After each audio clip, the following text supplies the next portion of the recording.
هلا ضروري نعيد ونفتح نفس القصة؟ فكرك اسكن عندكم هون بالبيت؟ ليش لا ماما؟ البيت كبير والغرف كتيرة.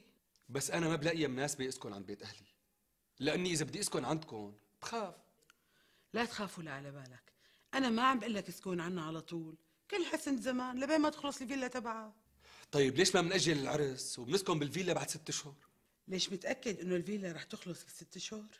وليش لحتى ما تخلص؟ المصاري موجودة. مو على المصاري عم بحكي أنا ماما، عم بحكي على الوقت. يا ستي أنا بتوقع لها تكون خالصة ب6 اشهر وعلى أبعد تقدير. هيك المتعهد قال لك؟ ما أحلاني مسلمة لمتعهد وأنا مهندس.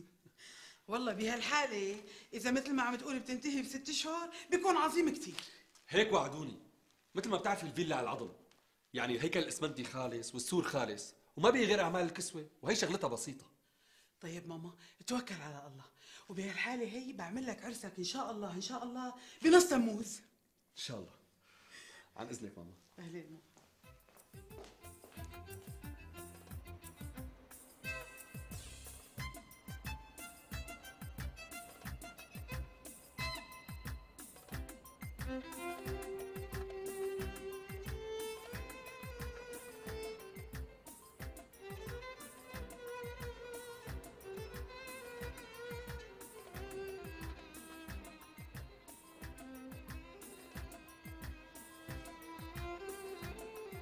ايه يا ابو طارق، قديش بدي اعمل التمديدات الصحيه لحتى تنتهي برايك؟ يعني شي شهر تقريبا، بس انا بدي افهم بالضبط شو مطلوب مني. بصراحه انا ما بفهم بتفاصيل الاعمال الصحيه، بس بدي يكون عزل البواري ممتاز. معلومك الارض حاميه وصخريه. ولا يهمك استاذ صبحي ولا يهمك، بالنسبه للامور الفنيه اتركها علي انا. ولمعلوماتك الارض اذا كانت حاميه احسن ما تكون رطبه. قل لي ليش؟ لانه الارض اذا كانت رطبه بتساوي هريان وصدى بالبواري، اما اذا كانت حاميه ما بينخاف منها بنوب. انت ادرى، انا المهم عندي انه تكون المجاري كلها سالكه، وقد ما بتقدر خلي البواري تخينه، وخاصه بواري المنتفعات، حتى المي تخدق خدق. يعني اذا كنتوا بتركبوا البوري بسماكه 2 انش خليه 3 انش. تكرم عينك استاذ صبحي. وبدي مصارف كثيره ونقاط تفتيش، وخاصه بالجناين. على عيني. وغيره؟ ومساله الوقت الله يرضى عليك، يعني انا شايف انه مده شهر كثيره للتمديدات الصحيه، مو كثير برايك؟ لا مو كثير، خليني اخذ راحتي واشتغل على مرائي. ما بتعرف بجوز فاجئك وسلمك الشغل قبل باسبوع. انا هيك بحب احط ايام زياده مشان ما انضر. ما بتعرف شو بيخلق الله معنا. الله يعطيك العافيه. اصبح خلينا نتفق على الكلفه. ما رح نختلف استاذ، ما رح تكون غير مبسوط ورضيان. يا سيدي انا بالكتير خلال شهرين بسلمك، بس انتوا امنوني الشمنتويات والرملات وتريك الباقي علي وعلى ورشتي. ولا يهمك، كل شيء بيتأمن. أنا سمعت عنك كثير يا أبو عصام وعن شغلك النظيف، ولهالسبب طلبت شوفك حتى تسرع لي ما أمكن، لأنه بصراحة بدي لحق أعمل عرسي فيها بالصيف. يا سيدي ما تكون إلا مبسوط بإذن الله، وعلي خذ مني حيطان أنعم من الحرير. عظيم، كثير حلو. حكم الشغل النظيف والموعد الدقيق هن سمعة الإنسان. إيه سيدي، بدك تلبس سور الفيلا حجر ولا طينة؟ ما بعرف، شو رأيك أنت؟ ما بعرف، بخاف اقول لك طينه بتقول هذا الرجل عم بيستفاد له بكم متر. لا ما بقول، انا كثير بيهمني رايك. هي الاصول طينه، صحيح في ناس بيلبسوا يعني السور حجر، بس هدول بلا مؤاخذه بطرانين. انا رح اعمل لك طينه قربين ما بتقول عنا الا رخام منقوش، ورح ارسم لك كمان رسمات نافره بتطير العقل بالطينه. حلو، جميل جدا. ورح اعمل لك يا سيدي ملا انت شلال بزاويه الجنينه، وبحرة فيها نوفرة بتخدق فيها المي وبتاخذ رطوبة وطراوة انت والمدام. يا عيني عليك. اصلا انا ما راح اعمل عرسي الا بهالفيلا ان شاء الله. إيه ليش لا؟ ان شاء الله الف مبروك، وبكره رح تدعي لي كثير استاذ. امتى بكره يعني؟ يعني كله شهرين بالتمام والكمال استاذ. طيب. لشو العقد استاذ لشو؟ لا يا استاذ صبحي، شو انا عم بتعامل مع دولة ولا عم شق طريق؟ ابو عصام كل بده هي عقد. لا عفوا مو القصد، بس لانه فعلا انا مضطر اني اسكن على الصيف. ولو ابو عصام عم بيحكي استاذ صبحي مو حرمه.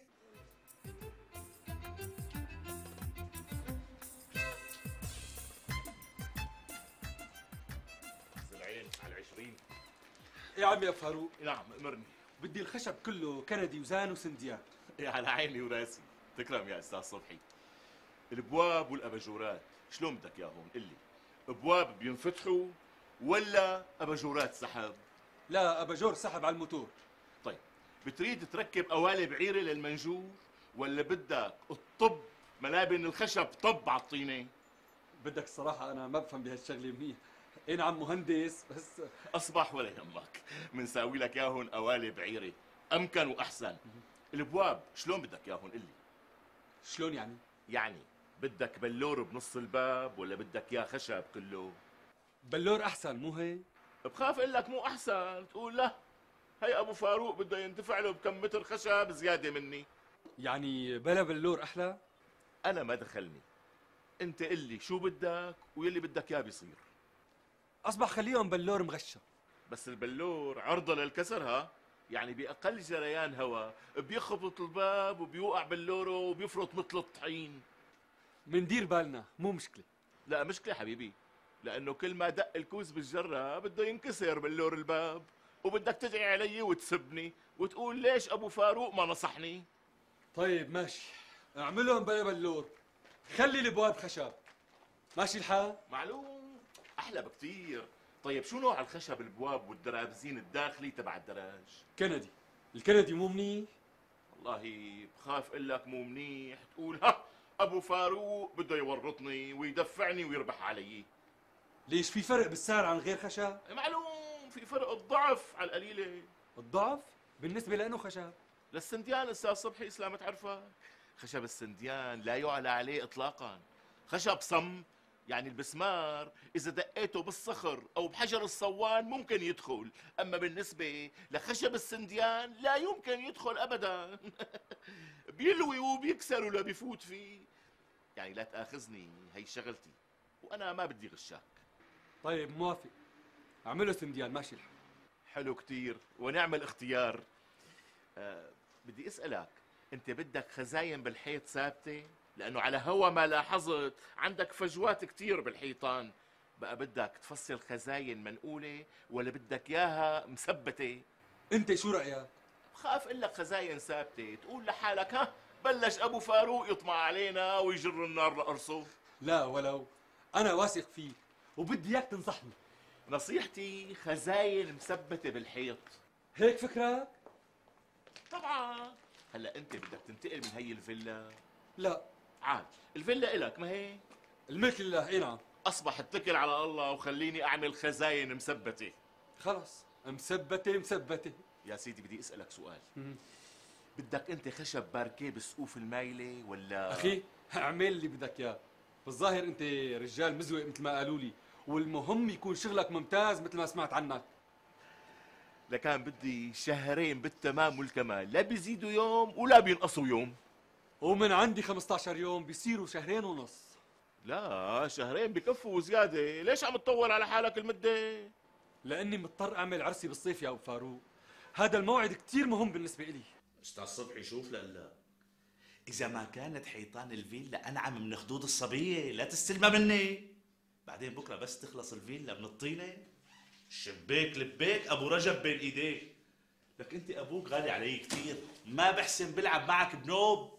الله يسلمك يا ابو رجب، والحقيقه انا موفق بالناس الطيبه اللي عم اتفق معها. لك ايه لك انت نيتك طيبه وحسب نواياكم ترزقوا. هو امتى بيخلص الدهان؟ حاكم مستعجل شوي وبدي اعمل فرحي بالفيلا. يعني شي 3 اشهر. 3 اشهر؟ هو انا بخلص لك الفيلا بشهرين، بس الشغل اللي راح اشتغله بده 3 اشهر. معلومك راح اعمل 6 وجوه معجون و3 وجوه دهان، وبدك تعمل حسابك يعني لريحه الدهان. يعني اذا بتسكر وما بتفرق معك الريحه بسلمك اياها بشهرين. ماشي الحال، ريحه الدهان مو مشكله. اذا خلينا على الشهرين، ولا الا خلينا على الشهرين ونص، لانه انا كلمتي كلمه وقولي قول، وهي رس مالي بهالدنيا. ماشي، الله يعزك. خلص، لكن خلينا نتفق على الالوان اذا ما عندك مانع.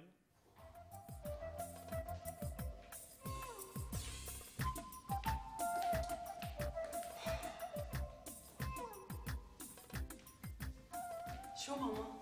لوين رايح؟ رايح طلع الفيلا، بدك شيء؟ هلا ما عاد عندك لا شغله ولا عمله الا الفيلا؟ طيان وعدني يجي اليوم ولازم اشوفه. ايوه، يعني بديتوا بالطينه ولا لا؟ انا بعرف هالفيلا رح تجنني جنان. خاطرك امي. الله معك، مع السلامه.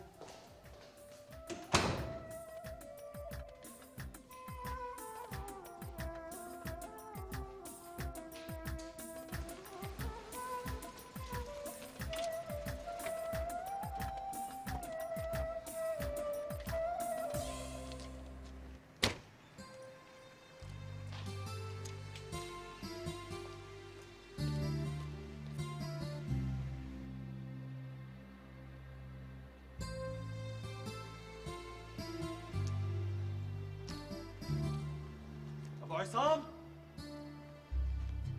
يا ابو عصام. اهلين اهلين استاذ صبحي، يا اهلين اهلين وسهلين.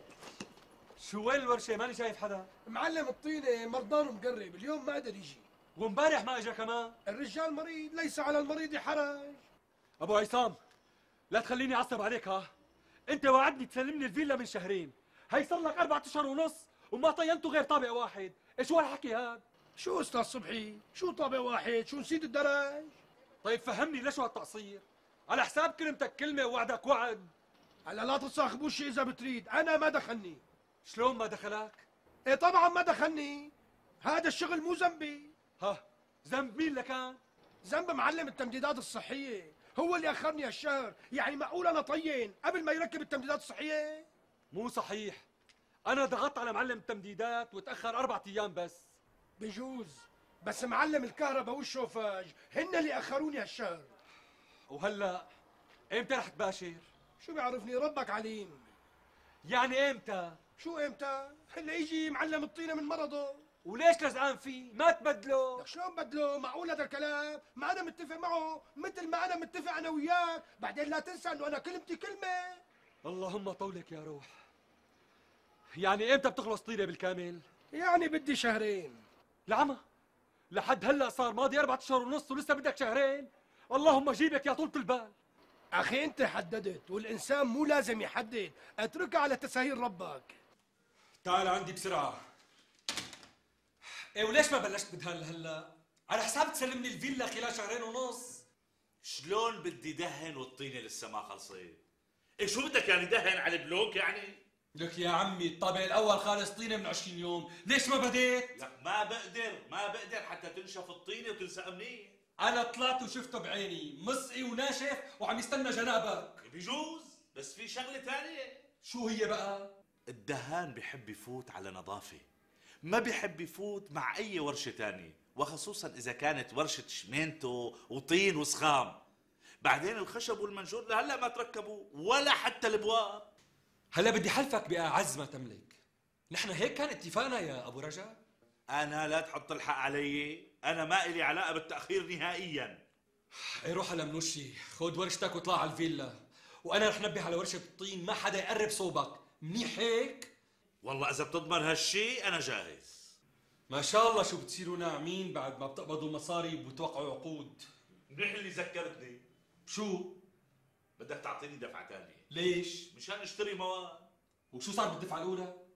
لك يا استاذ صبحي انت بتعرف انه انا مرتي مريضه، رح اتعالجها. ماشي بكفوا 50. معلش استاذ صبحي خليهم 100,000. ماشي، هيك صاروا 100,000. يسلموا ايديك.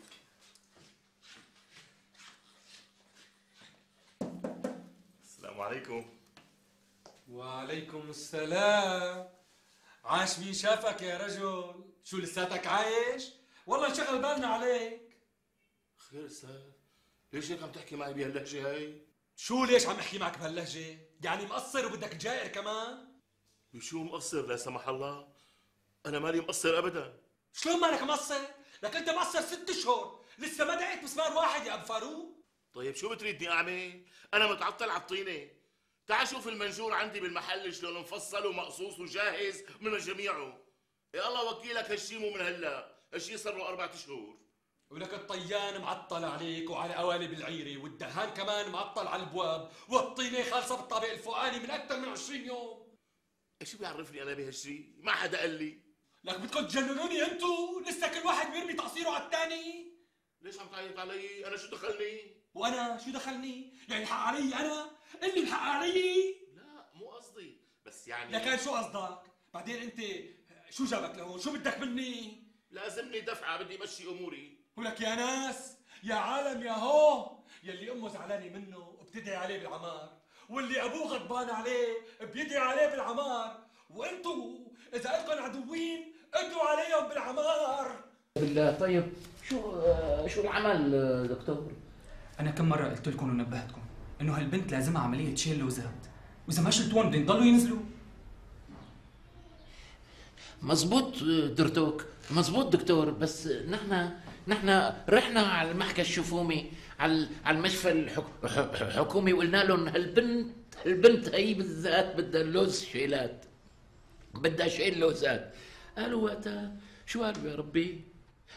قال بتسجل جول، بتسجل دور، وبعد خمس اشهر وبعد يعني راجعنا.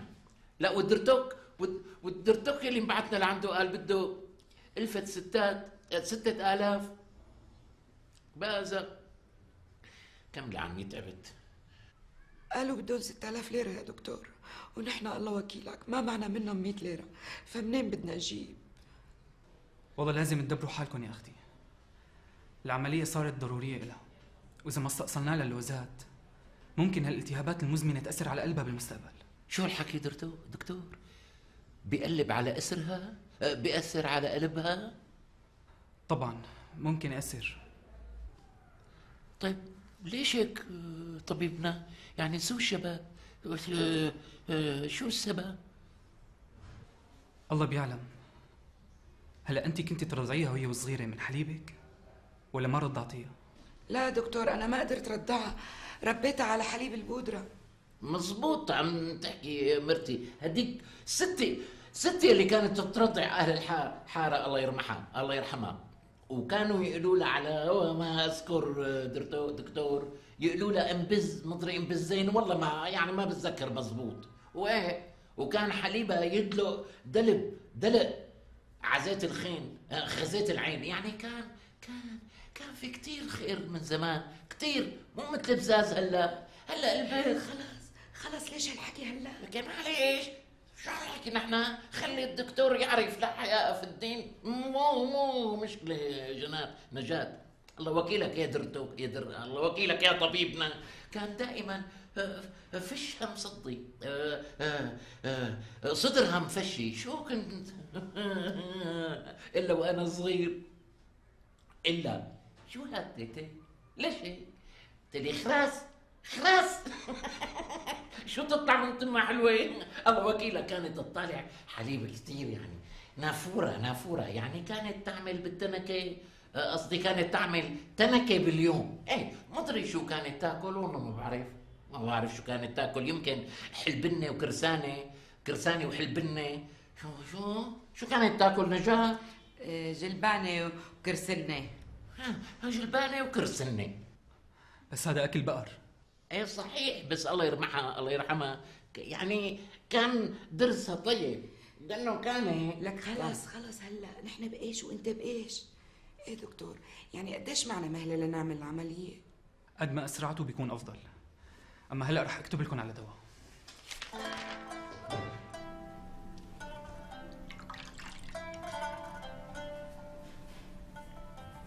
ماما.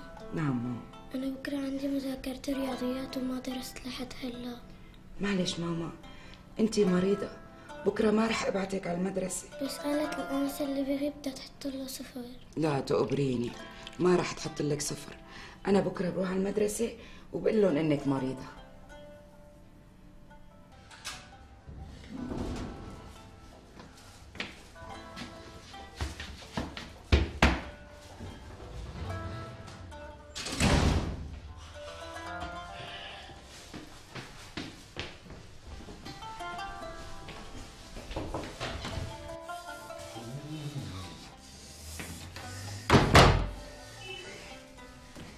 مساء الخير.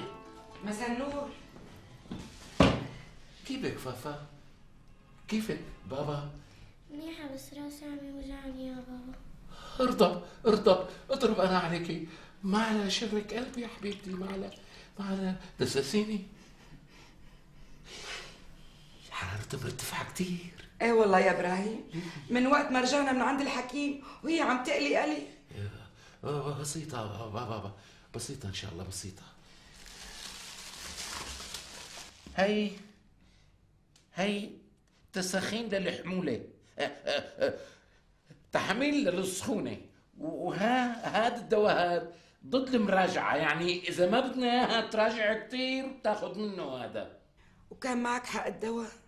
كل الغلة يلي اجتني امبارح دفعتها، بس وحياة ربي يا وفاء، وحياة ربي يا وفاء كربوجة، ما في شيء بيغلى عليك يا حبيبتي، ما في شيء بيغلى عليك.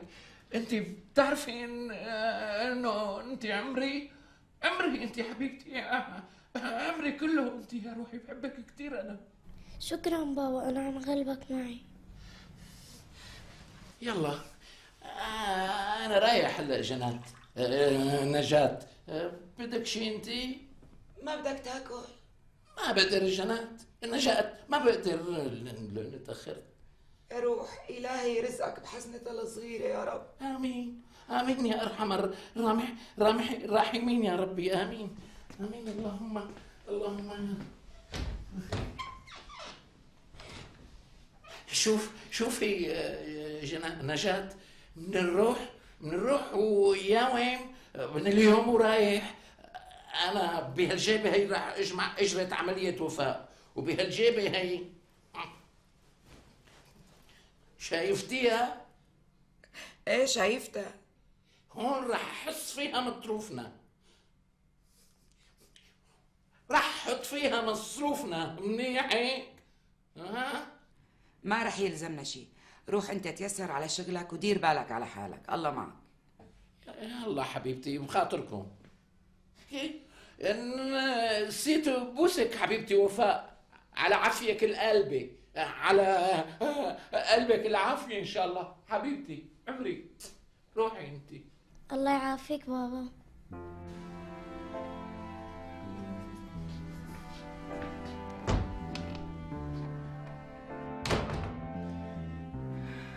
جاتي أمي حط لك أكل.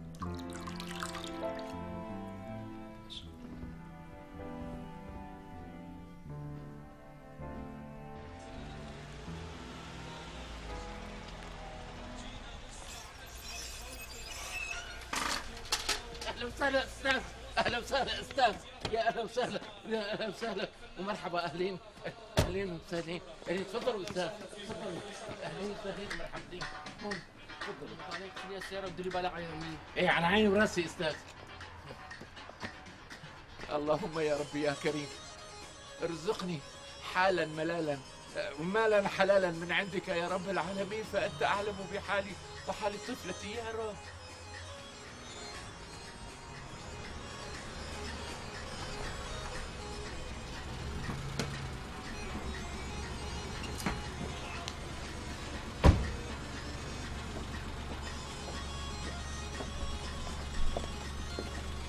واحدة ونص بترجع لعندي، اوعك تتأخرها، واحدة ونص بخلص وصلتي. على عيني فدوق. يا عيونك.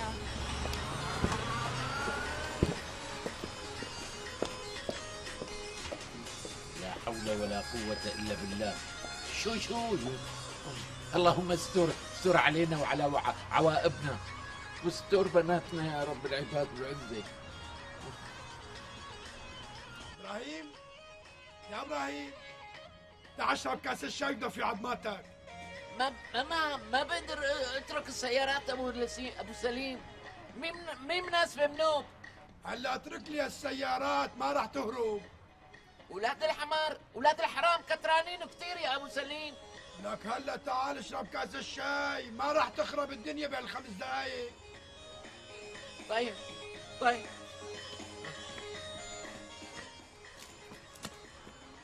يعطيك العافية. الله يعافيك. شو ابراهيم، شايف الشغل كارج معك منيح؟ كارج عندي 16 سيارة هني. الحمد لله، الله كريم. رب العالمين، الحمد لله. هيك ما نضل واقفين ورا الشبك مثل ما حبيس. فوت فوت لجوا لنشرب كاس الشاي تعال. اي والله منيح اللي استفتني بكاس الشاي حتى دفي عظامي وديني مشتيها.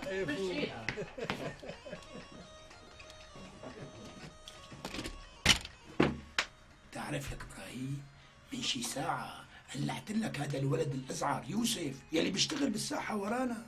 شو هالحكي؟ يوسف اجى لهون وقلعته انت؟ طبعا كان بده يلهف كم زبون من عندك، قلت له روح انضبي ساعتك احسن لك. يقفص عرمه ينصف عمره شو ما بيصحي على دمه هاد، ليش حاطط نقره من نقري؟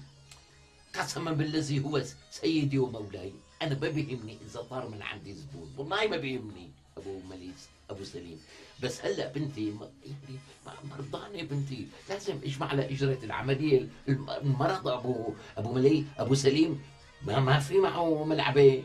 اي والله الله يبعده عنا، لك شو هالدنيا يا ابراهيم، شو هالدنيا؟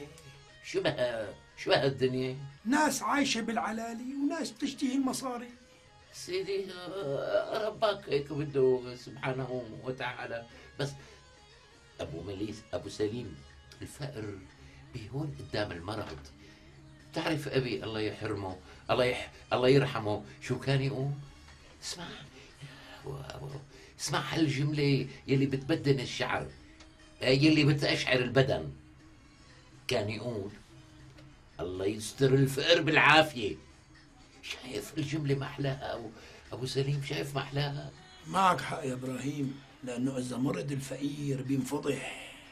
ابي كان فهمان كثير، لا تشوفني انا هيك هذا، بس انا استفدت من ابي، استفدت منه، هو استاذ يعني الي معلمي بهالحياه وخبرته بالحياه، يعني كان يعرف حكم كثير، حكم ونكت، وكان يكتبها بجماع، كان يجمعها بكتاب، وكل ما شاف شخص غبي يحكمه سلخه، يسلخوا حكمه. كان يقول لي لو كان الفأر رجالا قتلته، مدري خنقته، والله ما اتذكر، والله ما بعرف، اكيد سمعانه من شيء في الففوس او يعني.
تبري عظامي، نو من هنا ان شاء الله حبيبي.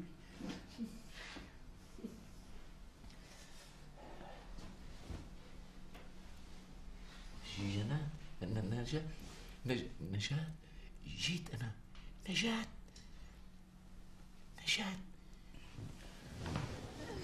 صباح الخير. صباح النور، يعطيك العافية. الله يعافيكي.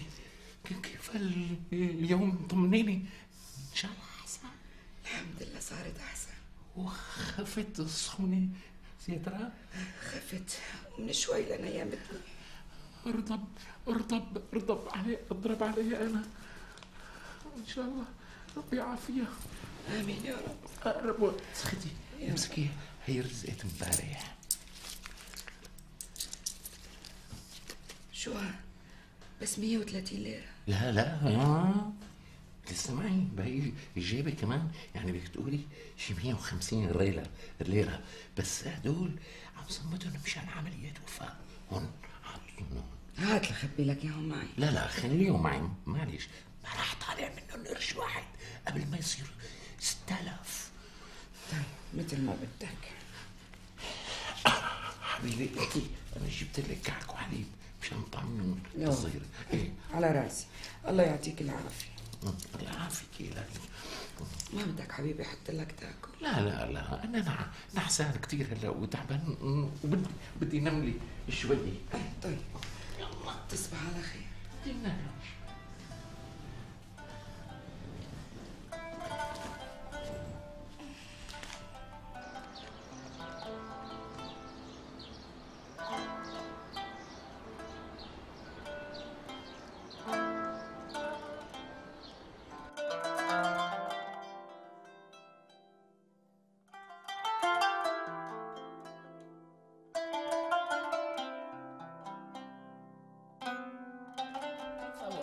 كيف فوقتي اليوم؟ الحمد لله صار احسن. ليش بعتيها على المدرسة؟ قلت لك لا تبعتيها على المدرسة، بعتيها على المدرسة انت. ايه شفتها صارت منيحة، قلت خليها تروح. ما بصير هيك يا مخلوقة، ما بصير. بعتك اياها، بعتك لها للمدرسة جنان بجنان، ما بصير. هي صارت تبكي ما رضيت، قال غابت كتير. برضا يا حق. بعيد الشر. لا حول ولا قوة الا بالله العلي العظيم. يلا هانت مسألة. بتعرفي صار معي 4000 ليرة. الحمد لله، الله عم يرزقك بحسنة الطفلة المريضة. اكيد عم يرزقني اكيد. اللهم لك الحمد والحكر، الحمد والشكر يا ربي. يلا بخاطرك هلا. وين رايح؟ في شي نجاة. انتبه، اليوم عم يقولوا في برد كتير وهوا بارد. في برد؟ اعطيني كان كبوت حتى البسه. شو نسيت؟ ما عملتوا جاكيت لوفاء؟ ايوه. اعطيني لحشتين. يلا بعتني، يلا قوم.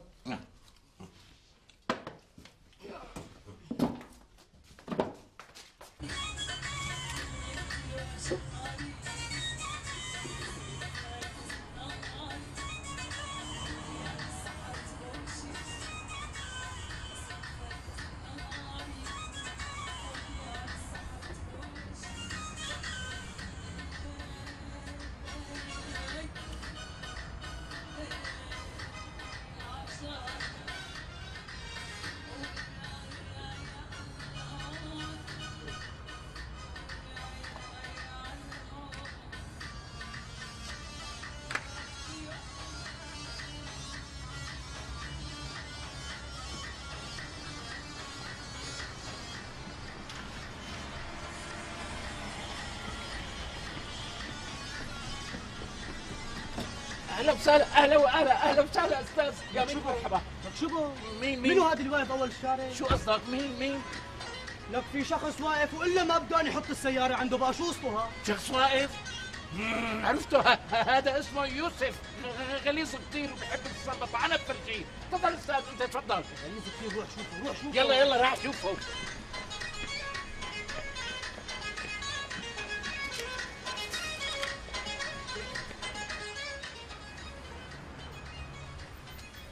وين رايح استاذ؟ على ملها الكواكب. خلص صف السيارة هون عندي. شو بدي اروح من هون لهنيك مشي؟ قريبة كثير استاذ، بعدين هون املك بترجع بتلاقي السيارة ملمعة تلميع، واذا بدك بعير لك دواليب كمان. والله شيء حلو، شيء ظريف. تفضل لهون.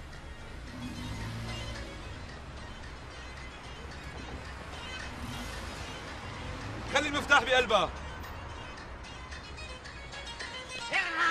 كبشتك. شو عم تساوي هون ولا؟ شو عم تساوي هون ولا؟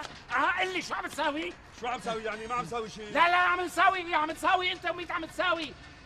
انت جاي تخطف لي زباين مكوى الملاهب. مالها الكواكب انت؟ انا؟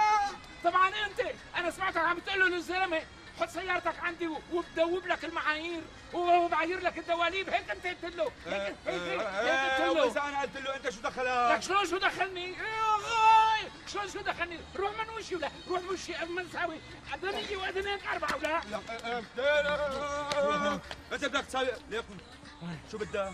عم اقول لك روح قبل ما الطشك كف على وشك سن لك هرارك هر لك اسنانك ولا؟ لا رو قبل ما تمرجل رو تعلم الحكي بالاول، رو تعلم الحكي.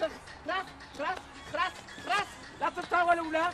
والله العظيم بشمط لك اذنك. ها بشمطها شايفها صغيرة بشمطها. لك انت تشمط اذني، لك قسما بالله لو ما كنت قد جدي كنت وقفتك عند حدك. صحيح انا جد قدك بس مفعولي كبير انا. يا غريا هلا انت فهمني شو بدك؟ شو حمار انت ولا حمار؟ هيك امك ولدتك حمار انت حمار يعني؟ انا اللي بيقرب على ساحتي بخلع رقبته ولا عم يضرب جوزي عيونك. ولك لا ما عندي الا 3 سيارات بدي اسوي عمليه لبنتي. شو يعني وانا كمان خاطب وبدي اتجوز؟ مني شلون بدي اتجوز؟ لك العمى شو انك بندوق العمى حل عن زمان بلغ الارض ولا يخرب بيتك شو سايلك يخرب بيتها. لا شو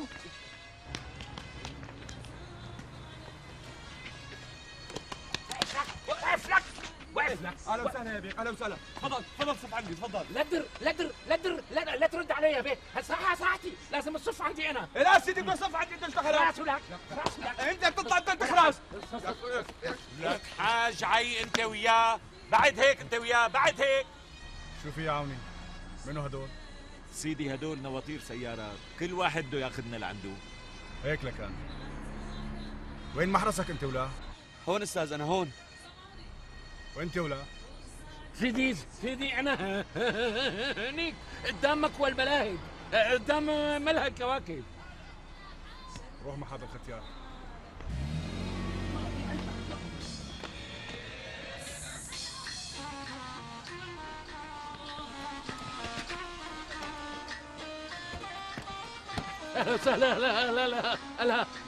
هلا وسهلا بالبيك.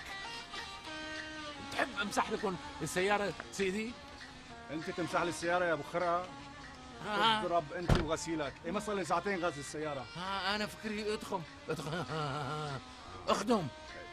تعال اقول لك، اذا بدك تخدمني بتدير بالك على هاي السيارة، حقها $500,000. تعرف قديش؟ $500,000، يعني بشتريك وبشتري عيلتك ونص حارتكم يا ابو شو قلت لي؟ ابو خرقة. يا ابو خرقة. شو عم بيقول لك؟ نعم.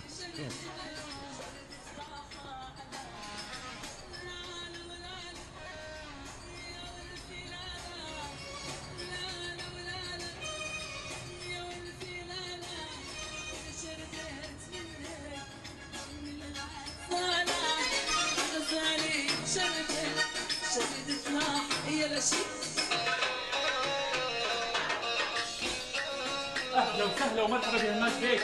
يا اهلا وسهلا، حلت علينا بركات يا سيدي. وين راح قعدنا هالمرة يا فريز؟ كل المحل حسابكم استاذ، تفضلوا شكرا. يا سيدي انا بدي طاولة واحدة بس، شايف شو انا قنوع؟ انت دائما لك احسن طاولة يا هماس بيك، تفضلوا تواجبها طاولة. ماشي حالها منيحة. شو بتحبوا نجيب لكم سيدي؟ انا بدي هلا اجيب لي مدام فتون وبس. امرك يا سيدنا، بس مدام فتون لسه ما وصلت. بعرف، حكيت معه وقالت لي على الساعة 12 بتكون هون. سيدي مدام فتون عندها نمرة بملهى البات وومن، واكيد بعد شوي رح تجي. عظيم، لأنه الملهى تبعك ما بيسوى قشرة بصلي بدونها. امركم هماش بيك، امركم. الراقصة فتون فنانة كبيرة كثير. على تيمو. مش هلا فكرني جاي اكل واشرب عندك وبس. يا اهلا وسهلا.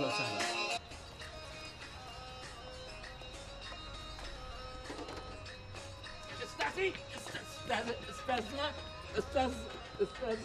انا غسلت لك السيارة من برا بس ما قدرت اغسلها من جوا. استاذ الله يعطيك العافية.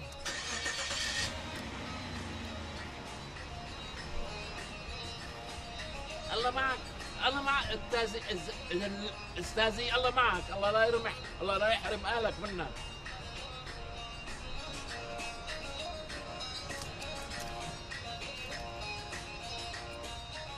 30 ليرة نعمة كريم. هي 20 لوفاء و10 مصروف، لأنه وفاء مريضة تقبر قلبي يا حق، الله يعافيها ويشفيها بجاه الرسول الكريم. هي صار 4370 ليرة. يلا قربت أكيد لآخر الشهر بصير معي 6000. أنا بكرة بإذن الله باخذ حبيبتي على الدكتور. حبيبتي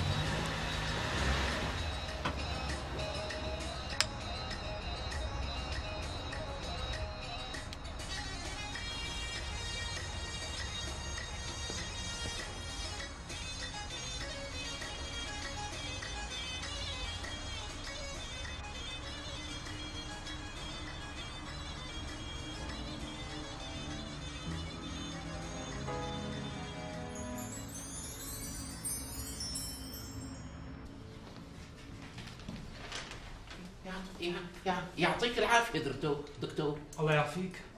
نحن صرنا جاهزين للعملية.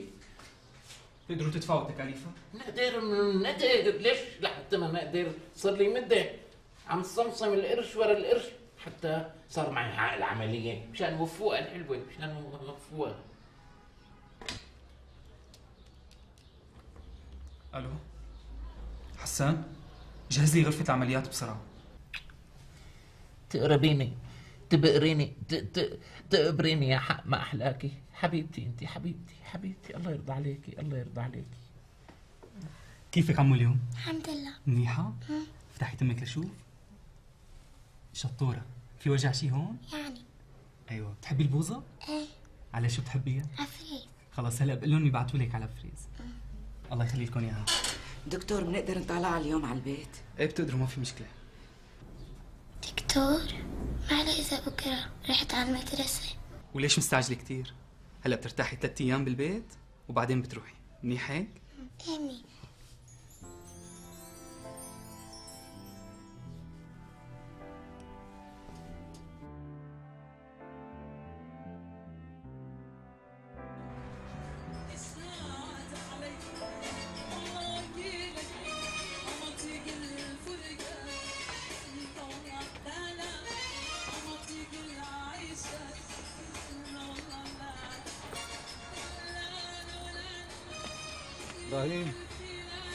ابراهيم. نعم. الله يعطيك العافيه. الله يعافيك، الله يخليك. الله معك استاذ مهونة. دير بالك تكون الارض يعني يكون جليد او مزمتة. 20 ليرة كنت تساويهم 30. شو كان صار؟ جوا بترقصوا التمارة، بتتمر الرقاصة بال500 وعلي تبخلوا. ليش؟ شو عملت كريم؟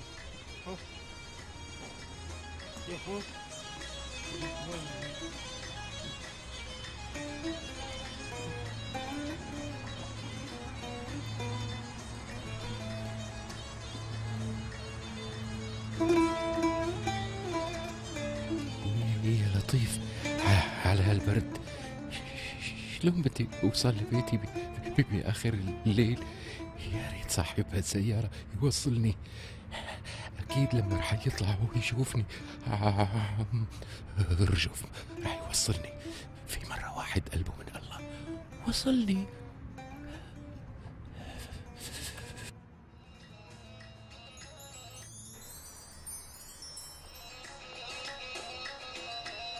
اهلا وسهلا يا بيه.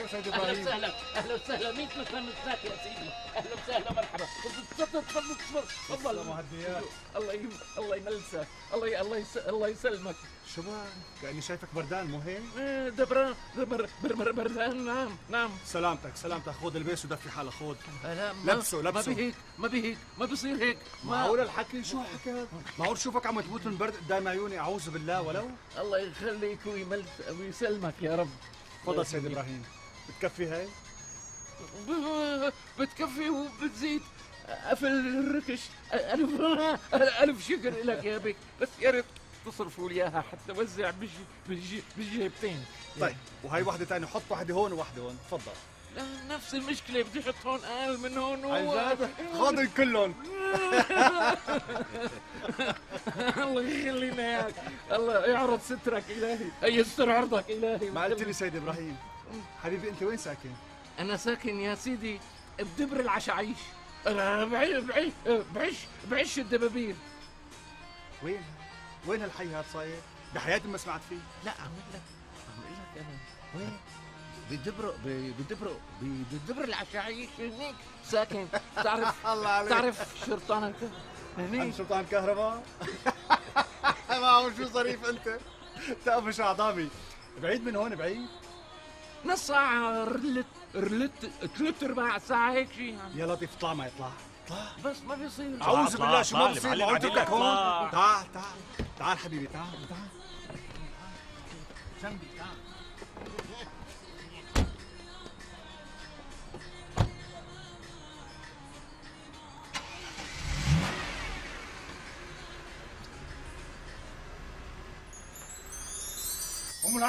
عمرك ما غنى. عمري شوف شو اللي عملته. شو اللي عملته. تعال شوف يصير. عم تغشم حالك كمان. المراية اللي هون وينها؟ انا مراية يا سيدي. المراية تبع السيارة اللي كانت هون وينها؟ شو طاسك العمى؟ يا سيدي الله وكيلكم ما خندي عبر. ما عندي خبر. الله وكيلكم يا سيدي. يعني وين راحت المراية؟ طارت؟ ركب لها جنحان؟ يا سيدي بايش لي الحف لكم؟ احلف لكم. خلاص لك واحد حرامي انت. انا حرامي. الله وكيلك يا سيدي. انا زلمه درويش على باب الله، ما مديت ايدي لا على مرايه ولا على غيرها. عوني مر سيدي. اتصل لي بالعميد هزاع من الشرطه الجنائيه. امرك سيدي. يا سيدي الله يخليك ما في داعي للشرطه. هماش خلصنا بقى، خلينا نمشي، ترك الزلمه بحاله. فتون لو سمحتي انت ما دخلك. انا رجال ما بتنازل عن حقي مهما يكن. المرايه بدها تطلع يعني بدها تطلع. من وين بدي طالعها يا سيدي؟ بتطالعها من محل ما خبيتها يا حرامي. لك انت من اول ما اجيت وانت ناوي تسرقني، وعلى شو؟ تعال حط سيارتك عندي، وتعال حط سيارتك عندي. لك هالافلام مو علي ولا ما بتمر علي حقير. لك انا مو غير يلي بيعرف شلون بيشتغلوا الحراميه. واحد حرامي جر لي على الجنائي ولا جر لي جيبه. خلص فتون اذا بتريدي. امشي معي لله. الله يعرض سترك، الله يستر عرضك. انا بعيلتي انا برقبتي عيلة وعندي بنت مريضة يا سيدي. طول بالك هماش بيك. إيه مالك شايفه فقير ومعتر؟ لك اخ كل البلا قصة من الفقراء والمعترين. الله يوفقكم، الله يوفقكم. عندي بنت مريضة. طولوا بالكم يا سيدي، طولوا بالكم، والله شغله مو بحرزه. لا سيدي محرزة ونص، وانا رجال ما تعودت اتنازل عن حقي مهما كان صغير. شو بس سيدنا؟ يا بجيب المراية اللي سرقها، يا بيدفع لي حق واحدة جديدة واصلية. بدك تعطسها. الرجال عم يقول انه ما سرق شيء. خلصنا، معناها لازم يدفع لي حق مراية جديدة. وقديش حق المراية سيدنا؟ 6500. معك 6500 ليرة يا ابراهيم؟ يا حزرة ما معي شيء، ما معي. سيدي بتسمح لي فتشو؟ طبعا لازم تفتشوا. يا مجاعة يا جماعة، ما معي شيء يا اخوان. اذا بتريدوا لا حرامي ونصاب. والله ما معي شيء يا اخوان. اذا بتريدوا خلصنا بقى هماش، خلينا نمشي بردنا. فتون طولي بالك، هلا رح تشوف كيف رح تظهر الحقيقة. قليلة شوف قديش طلع معك؟ مو كثير سيدي، 80 ليرة بس. 80 ليرة بس؟ لكن هدول بيطلعوا حق برغيين. لك فتشوا سيدي اكيد في بالجيب الثانية معه، انا متأكد. لا الله وكيلك ما معي شيء. يا سيدي دخيلك سيدي، صار لي 3 اشهر عم لم مصاري مشان اسوي عملية لبنتي. هي 4500 سيدي. كذاب وحرامي. يا سيدي ليش العتاقة الرشيطة؟ شوف كاتب لي الدكتور. كذاب. اسمعوا لا، انا هدول مصاري حاعتبرهم حق المراية اللي سرقتها حضرتك وحطيت حقها بجيبتك، فهمان؟ يا جماعة اذا ما مصدقيني روحوا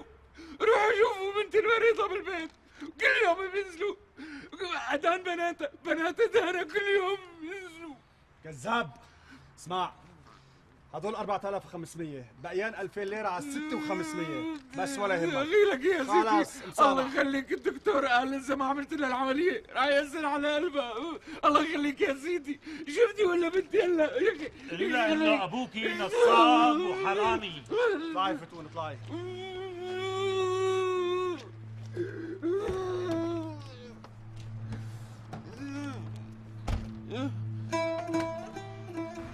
ولا يهمك، دير بالك على حالك.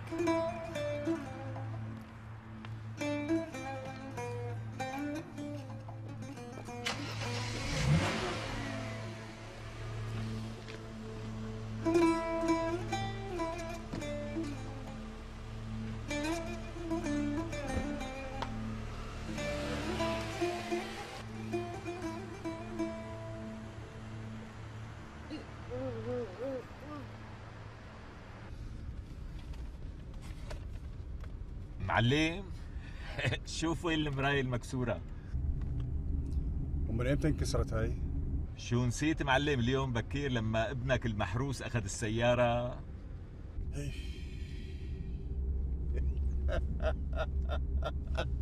اي والله نسيت. يا لطيف يا لطيف، شو صاير عم انسى هالايام. معلمي شو بك؟ شو رأيك بكرة اشتري لك مراية جديدة؟ لك شو بك اجدب انت؟ شو نشتري ما نشتري؟ بتنزل بكره على مستودعات المؤسسة بتطلع واحدة جديدة وبتركبها. شو فتون خانو؟ شو بك يا حبيبتي؟ ولا شيء، حاسة نفسي عم تخبط وبدي راجع. اي بسيطة، بتكون اخذي برد. لا مو برد.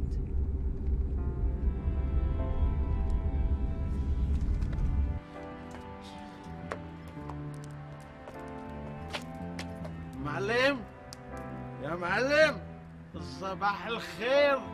شو يعني ما بدك تاخذ اجرة غسيل السيارة؟ خذ خذ.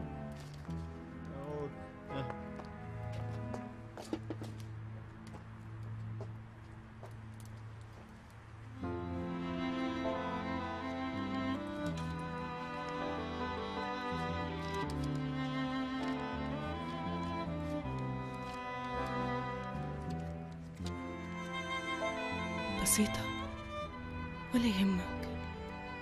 محتال الدين ولا نصاب الدين؟ الاسم ما له علاقة، ياما في ناس اسمهم جميل وهن أبشع من القرود.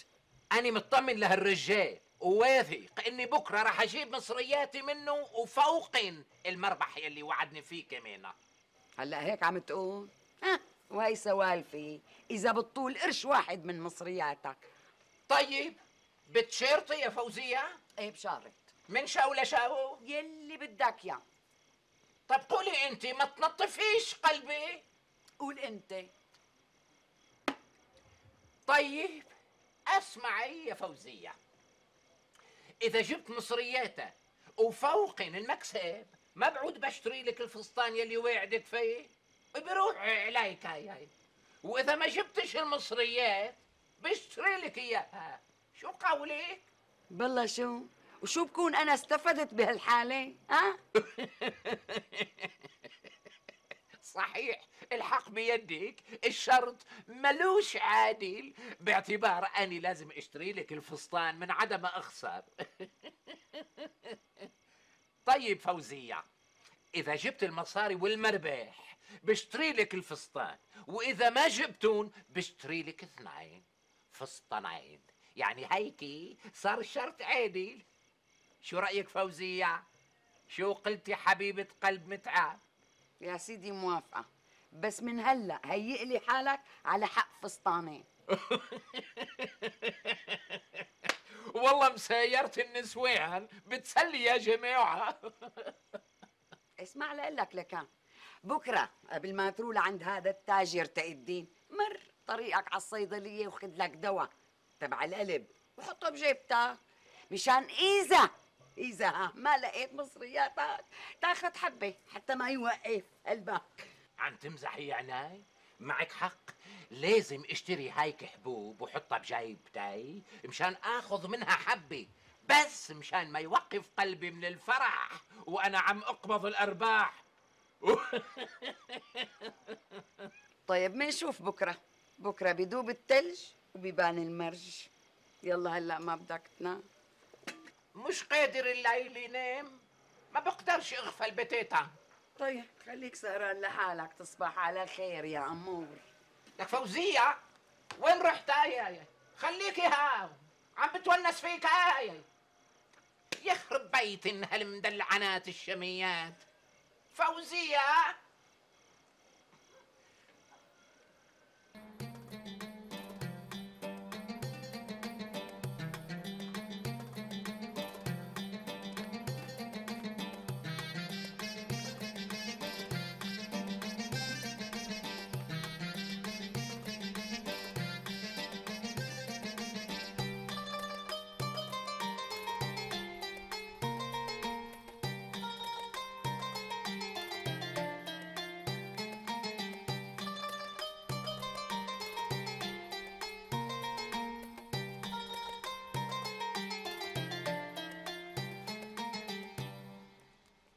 السلام عليكم يا شباب.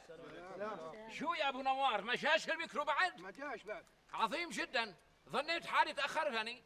هات بزر هات.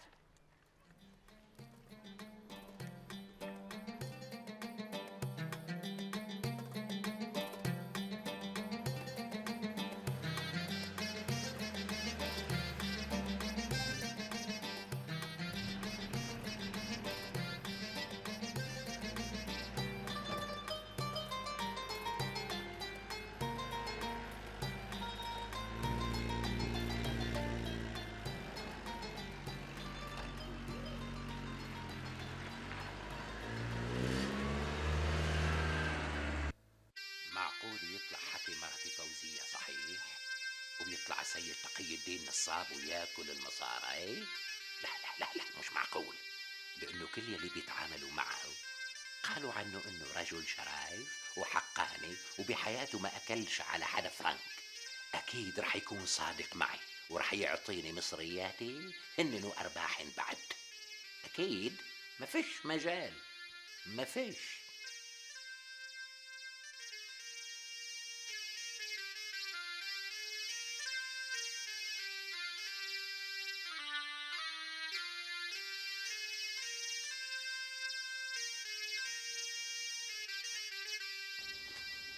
يعطيك العافية يا خيي. الله يعافيك. الله يرضى عليك. بيلتقى عندك دواء للقلب ولا روح لعند غيره؟ لا يا اخي ليش تروح لعند غيري؟ بس شو اسم الدواء؟ ما بعرف، شو بيعرفني؟ انت اللي لازم تعرف. طيب ما معك وصفة باسم الدواء؟ لا والله ما معيش. لا حول ولا قوة الا بالله، لك انا شو بدي اعرف شو الدواء اللي بدي اعطيك اياه؟ انت عطيني دواء للقلب وما عليك. بس مرض القلب كتار وكل واحد مرضه شكل، بقى انو دواء بدي اعطيك منه؟ أنا راح أريحك واشرح لك الحيلة وأنت بتعرف شو نوع الدواء. في إلي أخ ليا صار له 10 سنين متجوز وما جاهوش صبي، وصار عنده 10 بنات، وهلا اقتني إجاه الصبي وأنا راح بشره ويعني خايف من الفرحة ليوقف قلبه، فبدي تعطيني دواء مشان امنع هالحيلة التعيسة. دواء قلب بدون وصفة دكتور ما راح اعطيك، بس انا ممكن اساعدك واعطيك مهدئ لطيف ممكن يفيد بهيك حالة. كثير خيرك، فأسن اعطيني الدواء. على راسي. تفضل. قديش حقه هذا؟ 20 ليرة إذا صراحة. 20 ليرة؟ مش كثير، قليل جدا. شو نعمل هيك سعره؟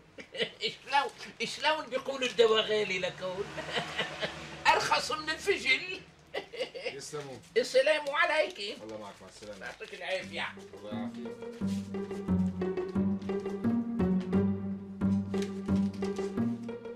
هالمبالغ هي اجتنا اليوم، وهي المبالغ المسجلة رجعناها لاصحابها. ماشي الحال، الله يعطيك العافية. روحي تيسر على مكتبك ومشي أمور الناس وخليكي لطيفة معهم مثل العادة. حاضر استاذ، ما بدي توصاي.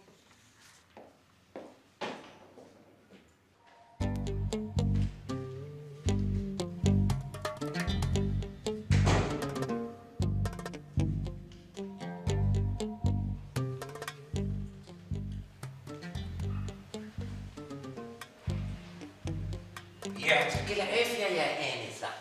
اهلين يا عم، امور؟ عفوا،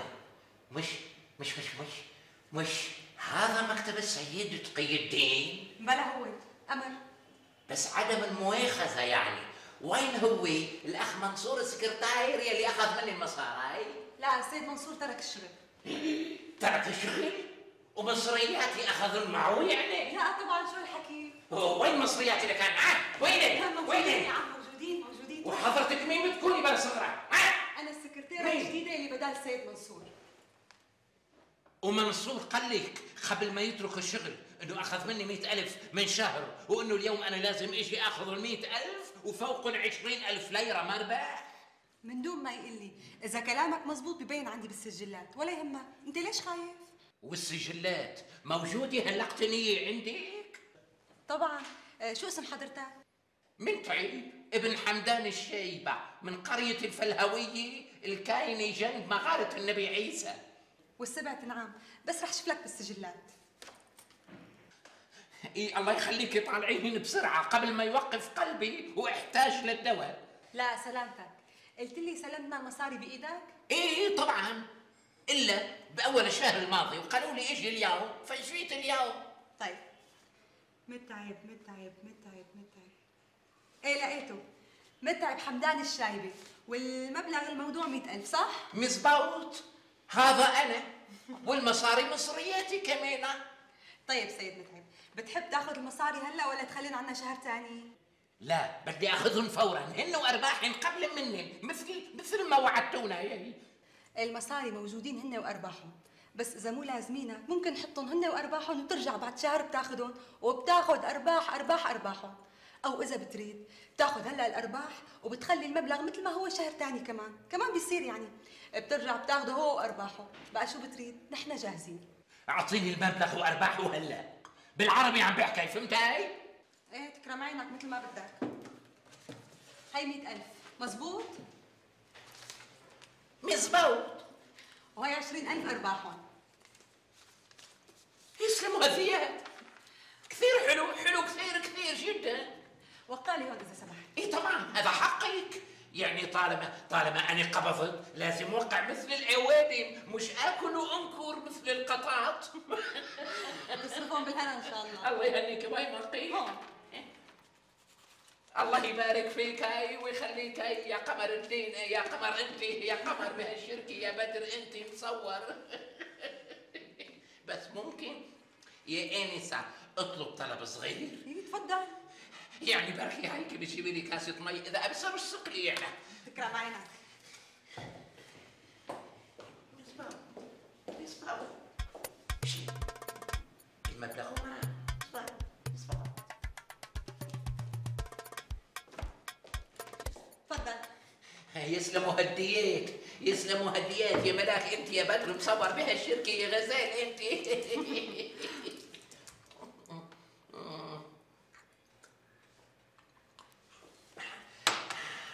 تعرفي انا مرتي شميه مثلي، يعني طلعنا قرايبين. الحمد لله يا انسه، هلقتني ارتاح خاطري. صحه وهنا. يعطيك العافيه يا حلوه انت يا بدر، يا حلوه يا مصوره. تسلم. وانا بالنيابه عن السيد تقي الدين بشكرك على ثقتك وعلى تعاملك معنا، وبتمنى لك كل خير، وامتى ما حبيت ترجع تتعامل معنا اهلا وسهلا فيك، المكتب مكتبك. ايه طبعا، الا رح ارجع اتعامل معك، يعني شو بدي احسن من هيك معي ملا؟ الصبح رح اجي وجايب لكم كل المصاري اللي عندي، سلمي لي على السيد تقي الدين امينه. تكرم عينك، خلص وصل. يلا بخاطرك يا عقد الحاجبين على جبين اللجين. الله معك. يا رايح وين مسافر تروح وتعيا وتقيلي، أنا رح أربح من بعدك مثل ما انتم ربحتوا قبلي.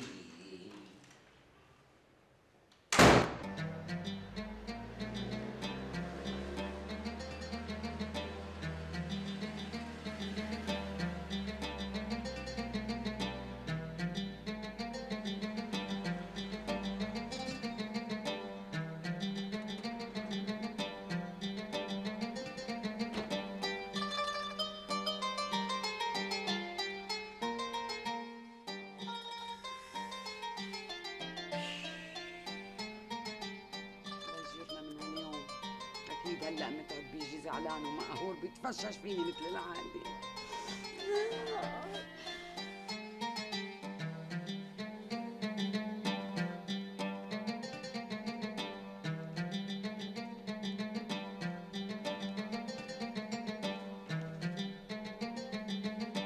أنا جيتك يا فوزية، جيتك يا بدر الفلهوية. بسم الله الرحمن الرحيم، لك نقزتني، ليش فيك هالطبع انت؟ مش بيدي يا فوزية، آخذ هالطبع من الضبع. اللي شو صار معاه؟ طمني. خذي، ولو إنك ما بتستهليش. شو هذا؟ افتحها وانت بتعرفه.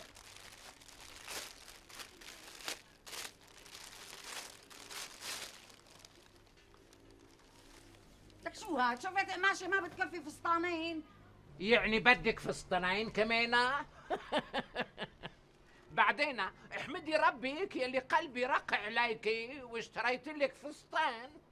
يعني بدك حضرتك تتراجع عن شرطك مو هيك؟ ماشي، بس الحق علي انا يلي شارطتك. على كل حال منيح اللي اجيت سالم غانم وتحملت هالخسارة بروح رياضية. شي؟ عن أنا وخسارة عم تحكي انت؟ خسارة المصاري اللي حطيتها عند تقي الدين افندي. ومين قال لك اني خسرتين؟ ها؟ مبين الشغلة من الفستان اللي جبته، يعني انت لو كسبانه للشرط ما كان في داعي تجيب لي اياه للفستان. الشرط ملوش علاقة بشقفة القماش اللي اشتريت لك اياها، أنا اشتريت لك اياها حلوان وبس. حلوان شو؟ حلوان المصاري يلي استلمتن. عم تحكي جد؟ جد ونص إلا قال جد. قال شوف هاي 50,000 فوق 50,000 و20,000 المربح كمان. والله صحيح، أنا لأنه كنت متوقعة ما تجيب معك شيء أبدا. هذا حتى صدقيني وتبطلي فيها شك وتشاؤم. شو بدك تعمل بالمصاري؟ راح اخذهم هن وكل المصاري اللي معنا وحطهم عند سيد تقي الدين للشهر الجاي. إذا كان هيك معلش. شوف فهم شو عم اقول لك، بتاخذ هدول وبتنزل على المدينة بتبيعهم، وشو بيعطيك بتحطهم باسمي، فهمت؟ وزيادة الخير خير، شو عليه؟ يا سلام. يا هيك الشغل يا اما بلا. خذ هدول كمان مسيك. شو مبين حلي المربح بعينك يا فوزية؟ شو عليه؟ مربح محرز. جاهز الغذاء؟ جاهز، لكن مو جاهز 5 دقايق بيكون بالمعدة. كثير حلو. يا رابح حط فلوسك عند تقي الدين وقل لي أنا رح أربح من بعدك مثل ما أنتم ربحتوا قبلي. آخ يا مختار آخ، خليها لله. لا إله إلا الله. المواسم كل ما عم تقل ومرابحها عم تقل أكثر وأكثر، والحالة كل ما لها لورا. وشايف لك شي يوم بدها تطلع براسي وبيع هالأراضي كلها اللي عندي وتاجر بحقها. لا، شو هالحكي يا أبو جدعان؟ اصحك حدا يبيع أرضه؟ الأرض سلامة عرفك مثل العرض، والعرض ما بيتفرط فيه. بلا عرض بلا طول أنت الثاني، الواحد لازم يلحق المكسب الأكبر. طيب بشو بدك التاجر؟ هات لشوف. بشو يعني؟ حي الله شي. شو يعني حي الله شي؟ لك التجارة كلها واقفة، ما في شي ماشي هالأيام، ارضى بهالرزقة اللي عم تبعث لك إياها الأرض وأمرك لله عز وجل. السلام عليكم. وعليكم السلام ورحمة الله. أهلين أبو سعيد، جيت بوقتك. خير شو في؟ تسمع القصة. قصة شو؟ قال أبو جدعان بده يبيع أرضه اللي مثل الذهب، ترابها مثل الذهب أرضه، بده يبيعها يفرط فيها ويشتغل بحي الله شي تاجر. قال في عائلة بيعملها. إيه ليش لا؟ تفضل. شو أبو سعيد؟ يعني أنت موافق على فكرته؟ تكون أنت الثاني كمان بدك تبيع أرضك والتاجر بحي الله شي مثله. لو سألتني هالسؤال امبارح كنت قلت لك مستحيل بيع شبر واحد من أرضي، وكنت أقنعت أبو جدعان ما يبيع أرضه. وشو الفرق بين امبارح واليوم بقى؟ يا سيدي اليوم سمعت لك خبرية غيرت لي كل خططي. شو هالحكي؟ وشو الخبرية بقى؟ متعب الشايب، بتعرفه ولا ما بتعرفه؟ بعرفه، شو بو؟ يا سيدي من شهر حط 100,000 ليرة مع تاجر بالمدينة، وراح اليوم جاب مصرياته وجاب فوقهم مربع 20,000 ورقة، ورقة تنطح ورقة. شو الحكي؟ عم تحكي جد؟ ايه طبعا جد، وإذا مالك مصدق روح ابعت ورا متعب واسأله بنفسك. 20,000 على 100 بشهر واحد؟ مربح كبير كتير والله. وارضنا ما راح تعطينا ولا ربعه. دخلاك؟ وهالتاجر اللي حط متعب معه مصرياته بياخذ من مين ما كان ولا بس من متعب لانه بيعرفه بده يشغل له مصاريه؟ ما بعرف، هالتفصيلات ما سالت عنها. مختار، بعت حدا ورا متعب، خلينا نفهم منه شو الموضوع بيكون احسن. وهو كذلك. هلا ببعت ابني لعنده. يلا.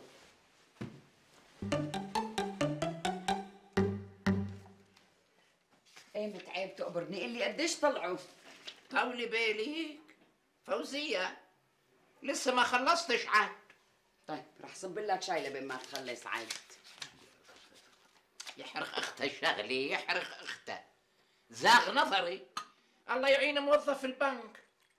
يا ستي هذول طلعوا مليون وشوي، رح اخذ بكره المليون وخلي الباقي معايا. وذهباتي؟ ما تخافيش، اني مش نسيكة ياي، رح بيعين واخذ حقي كمان.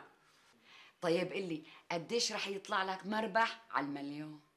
رح احسب لك يا ستاي، على 100,000 طلع لي 20,000، معناها على المليون رح يطلع لي 200,000. 200,000 بشهر واحد؟ بور قلبي يا متعب على هالافكار. والاحسن من هيك ان رح يجونا بدون تعب، بدون تعب. يعني انا وياك منلف رجل على رجل، ومصرياتنا بيجونا لخدمتنا مثل الاغنياء. هلا ذهباتي قديش بيطلع حقهم بهالايام؟ هلا الذهب سعره مرتفع كثير، يعني رح يجيبوا مبلغ طيب ومليح كثير. يعني قديش؟ يعني على القليلة شي 100,000 ليرة على القليلة. يعني وبعد شهر بيصيروا 120,000؟ ايه مزبوط. قومي يا فوزية افتحي الباب شوفي ماي. ايمون هدول المصاري بلا ما يشوفون حدا ويحسدنا. ايمون معلوم معلوم مفهوم، الناس عيونهم فارغة. معلوم مزبوط.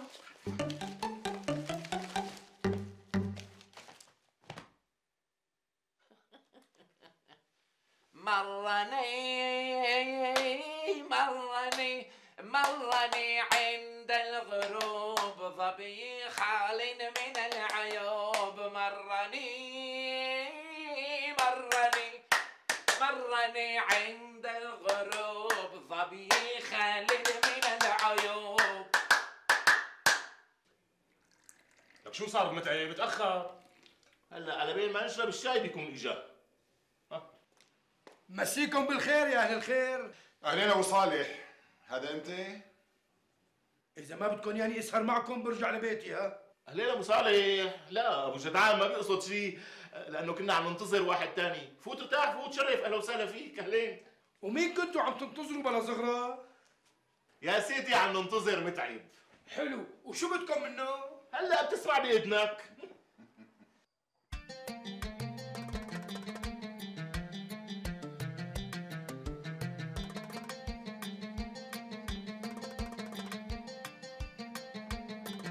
بقى هي كل القصة من طقطق لسلام عليكم. يعني قبضت مربح 20,000 ورقة بال100,000 اللي حطيتها معه الشهر الماضي. وهالتاجر هذا اللي حكيت لنا عنه بياخذ من مين ما كان ولا بس من ناس معينين؟ على حد علمي مكتبه مفتوح لكل الناس. ليش ناويين تتاجروا معه؟ والله يعني عم فكر بهالامر. وانت شو بتنصحنا يا متعب؟ والله يعني أنا من جهتي بكرة راح أروح لعنده وآخذ له معي 1,000,000 ليرة. 1,000,000 ليرة؟ ما بتخاف لي ياكلون عليك؟ شلون بده ياكلون؟ ها؟ شو هن الورق بس ولا في الصيعنا؟ خاف ياكلون. قال عم قلكن اليوم رحت لعنده اليوم قبضت مصرياتها وفوقن المربح. بس هذا الربح حرام يا متعب. حرام؟ وليش حرام بقى؟ ها؟ لأنه فايدة، والفايدة حرام.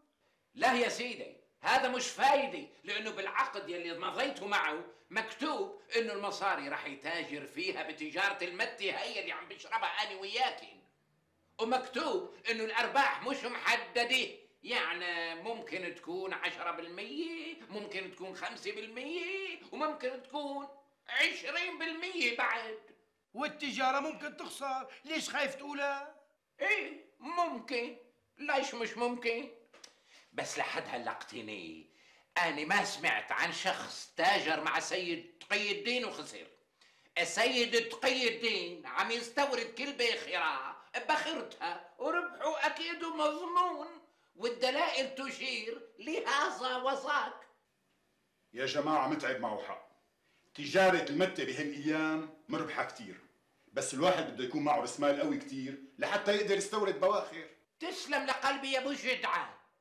ومشان هيك السيد تقي الدين عم يلم مصاري من العيلة. شو رأيك أنت يا أبو سعيد باللي سمعته؟ أنا رأيي إنه الشغلة كلها تجربة بتجربة. بقى خلي كل واحد منا ياخذ له بكرة مليون، وإذا كان المربح محرز بنبقى بناخذ له أكثر. يا سيدي وأنا كمان هذا رأيي. شو رأيك مختار؟ ما بعرف. أنا لو معي مليون كنت سويت مثلكم، بس منلي الملايين يا حسرة. مختار طلع من هالبواب، جلدك مليان قروش. غلطان ابو جدعان، غلطان. شو هالحكي؟ يا ريت يكون معي مليون، ليش انا بزعل يكون معي؟ طيب قديش معك؟ يعني يا دوب 200 300 ألف. عظيم، خذ لي اياهم خليه يتاجر لك فيهم، احسن من بلا. ما بعرف، على كل بدي وقت لفكر بالموضوع. وانت يا ابو صالح رح تروح معنا بكره وتاخذ له معك شويه مصاري ولا ما رح تروح؟ لا اخي، انا ماني مطمن لهالشغله بنوب، روحوا لحالكم الله يهنيكم. السلام عليكم. وعليكم السلام. بخاف من مرته. جبان. حاجه بقت نعوري، حاجه بقت نعوري، والله ماني مطمن. ليش مالك مطمن؟ طيب هي متعب جرب وربح. ولو كان انا مالي مطمن بنوب، خايف لياكل لي مصرياتي واصفى على الحصير. لا اطمن، ما رح ياكل لك شيء، لانه لو بده ياكلهم كان اكلهم على متعب وفوزيه. شبنا يا ابو صالح. خلص الله يرضى عليك، بكره بتروح مع الرجال لعند التاجر وبتعطيه 1,000,000 ورقه. شو هو؟ 1,000,000 ورقه. فهمت شو عم اقول لك؟ لا والله ما فهمت ولا بدي افهم. لا بدك تروح مثل ما الله خلقك. يا ام صالح، يا ام صالح، ليش ننام بين القبور ونشوف منامات وحشه؟ ليش ما نخلي مصرياتنا معنا ومننام ونحن مرتاحين البال؟ إذا خلينا مصرياتنا معنا ونمنا مرتاحين البال رح يضلوا على حالهم، ما رح يزيدوا ولا فرنك. إيه عمرا إن شاء الله ما يزيدوا، وعلى كل الخير حوالينا كتير. إيه صحيح، إيه بس زيادة الخير خير. بقى بكرة بتحمل 1,000,000 بتروح مع الرجال لعند التاجر وبتعطيه إياهم وحاجتك وسوسة. طيب إذا كان هيك ولابد باخذ له 100,000. 100,000 ما بيساوي شيء، إيه مو حرزانين تروح وتتعذب مشانهم. خذ له 1,000,000 واتكل على الله. طيب باخذ له 200.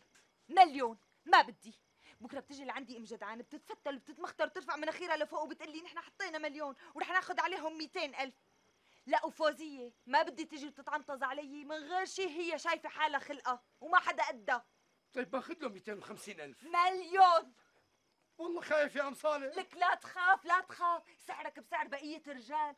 ولك قال خايف قال التجاره بدها قلب قوي يا ابو صالح.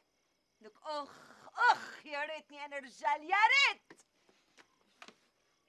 يا ريت.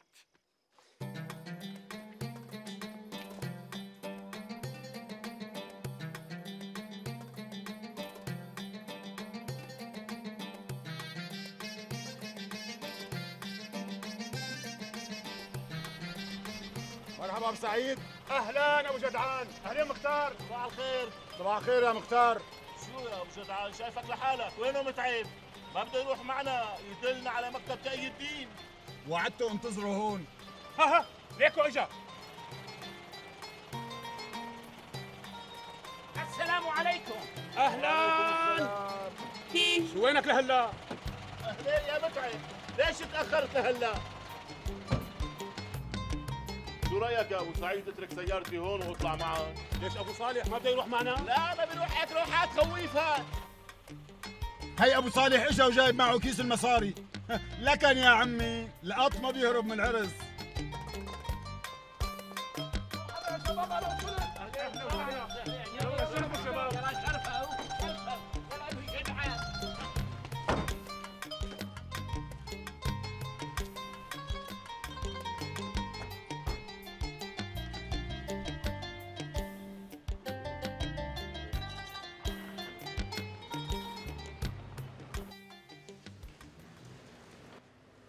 تفضل يا ابو صالح، تفضل يا ابو جدعان، تفضل يا ابو سعيد، تفضل يا ابو اختار. يلا يلا.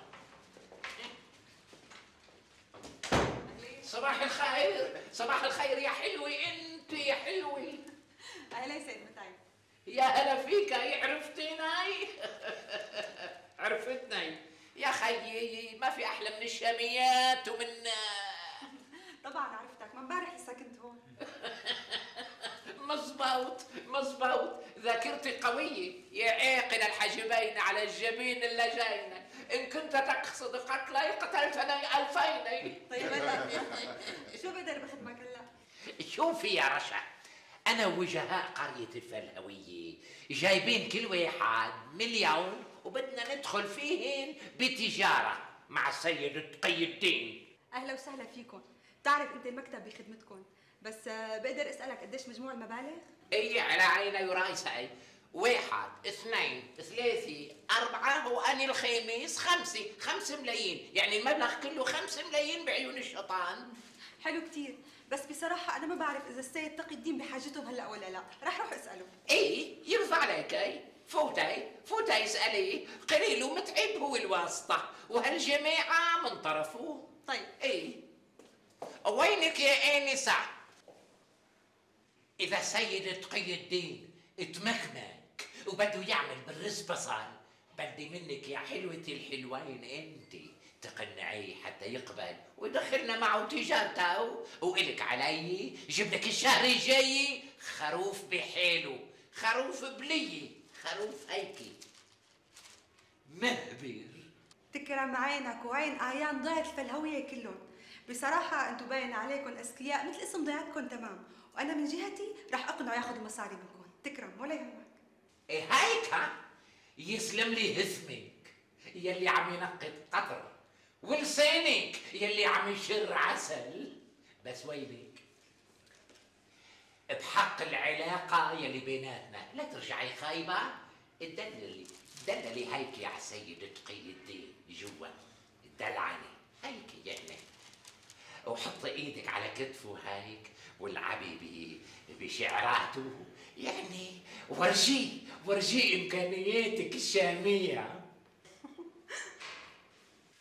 يا سيدي هالآنسة رشا حلوة كثير وظريفة وخفيفة الدم، يعني سبحان الذي خلقها، يعني من جميع علم وأدب وثقافة، يعني الله هيك نيال اللي بده ياخذها شاملة كاملة بتفرفح لقلبك، بتفرفحه كثير، يلي بده ياخذها بدها تبل له قلبه، تنعش له فؤاده، يعني تاخذ له عمره. من امتى بتعرفها انت يا؟ اوه من امبارح. طمنينا يا حلوة المبسم، ان شاء الله قبل ياخذ المصاري؟ هو بالاول رفض، بعدين انا اقنعته ووافق. حلو كثير، يعني استعملتي اللي قلت لك عليه. على كل حال هذا المعروف ما راح انسى لك اياه ابد الابدين، يعني هلا المهم ما تنسى الخواريف اللي وعدتني فيه. لا ولو تكرمي يا رشا، وباعتبارك آنسة جميلة وظريفة قرية الفلهوية راح تقدم لك كل خواريفها. اي والله تفضلوا ارتاحوا. يلا يلي بيحب يبلش بالاول يقعد جنبي هون. ولو معقول تبلشي بالحبل قبل الدلو؟ معقول يعني تبلشي بشيبوب قبل عنتر؟ فيك الخير سيد متعب. مليون معدودين على الليرة؟ ماشي معدودين، اعطيني هويتك. هويتي؟ هي هويتك، بس شوفي رشا أنا ما بنزل على فوزية ضرة.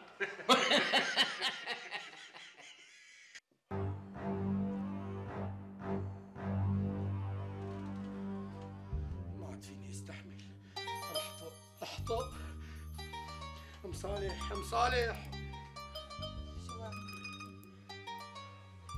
شو بدك مصلين؟ قلي لشوف. لازم اروح على المدينة ورجع مصرياتي.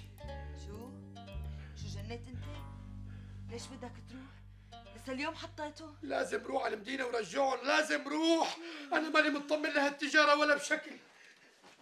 لا اطمن يا ابن الحلال، لا تخاف ونام مرتاح. بكره بيرجعوا لك مصرياتك فوق الارباح كمان وبيضحك سنك كمان. أنا ما بدي أرباح، أنا بدي رجع مصرياتي وبس. لك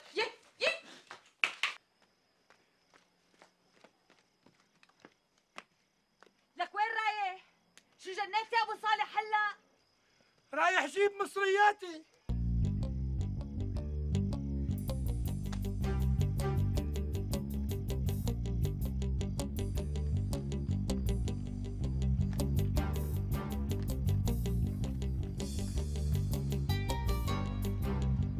يا مختار، يا مختار، ولك يا مختار، يا مختار.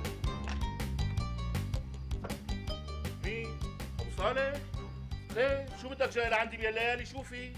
يا مختار بدك تنزل معي على المدينة مشان نرجع مصرياتنا. وليش بدنا نرجعهم لا سمح الله؟ أنا قلبي مو مطمن لهالتجارة بنوم. وليش بقى؟ لأنه نحن لا شفنا التاجر ولا عرفنا بشو بيتاجر، بركي أخذ مصرياتنا وهرب، منين بدنا نلقطه؟ لك شو يهرب انت الثاني؟ شو شغله شورى بقى؟ معنا وصوله انه حاطين عنده مصاري، يعني كل شيء قانوني. شو مفكرنا جدبان انت؟ ورقة بورق، نحن ما شفنا مضى على شيء، فقط السكرتيرة قالت لنا انه التوقيع اللي على وصوله توقيعه، طيب بركي كانت السكرتيرة كذابة؟ لعمك والله حكيك معقول. بلش الفاري لعب بعبي يا مختار، البيت جاكيتك وهات مفتاح السيارة، لازم نروح نرجع مصرياتنا اليوم قبل بكرة. يا ابو صالح بهالليل ما رح نلاقي حدا بالمكتب، بكره الصبح بننزل، الصباح رباح. طيب مثل ما بدك، وانا بكون عم بستناك، مر لعندي وخدني. حاضر، بكره بمرق لعندك الصبح وباخدك، رجع لبيتك ونام هلا. طيب، وابو جدعان وابو سعيد ومتعب مين بده يحذرهم؟ من شو؟ قال من شو قال؟ من الشيء اللي حكيته معك قبل شوي. انا بمرق لعندهم قبل ما اجي لعندك، اذا حبوا ينزلوا معنا يسحبوا مصاريهم اهلا وسهلا، ما حبوا يصطفلوا، بروح انا وياك لحالنا. كثير منيح، تصبح على خير. لا تنسى بكره الساعة 8 مر لعندي ها. السلام عليكم.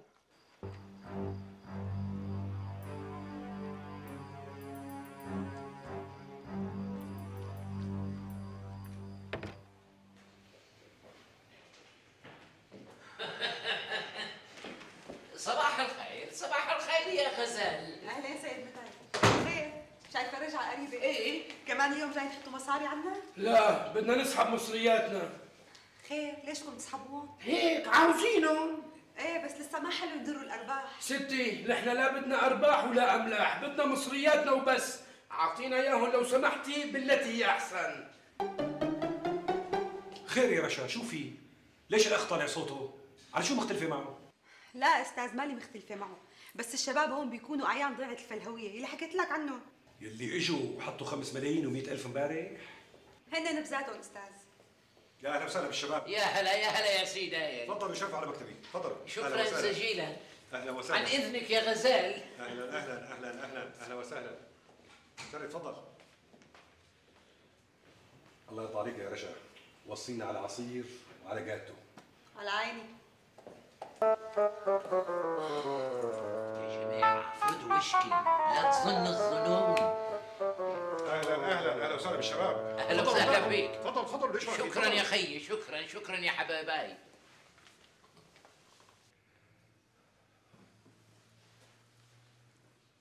هاتوا لنشوف شو قصتكم. حكي زيادة ما بدها استاذ، جايين ناخذ مصرياتنا وصلى الله وبارك. تكرم عينكم، بس ممكن اعرف ليش؟ هيك لازمينا. طيب مثل ما بدكم. هلا بتتضيفوا، بعدين بتاخذوا مصرياتكم مع ارباحهم وبتتيسروا.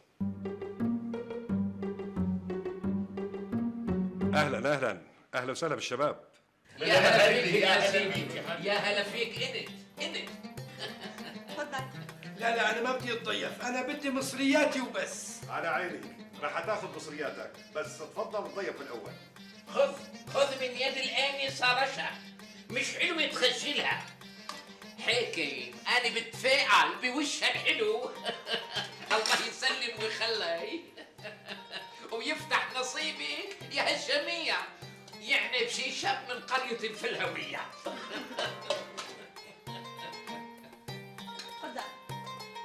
تسلموا. يا اهلا اهلا. تفضلوا تفضلوا. وين رايحانه؟ لسه ما تضيفت. تسلموا. آنسة رشا، باخرة المتة اللي بعناها اليوم الصبح شو جابت ربح؟ 5 ملايين استاذ. يعني قديش نسبة الربح؟ 25%. عظيم عظيم كتير. هلا الشباب بس يخلصوا اكل وشرب تعطي كل واحد مصرياته وفوقهم ربح 25%. حاضر.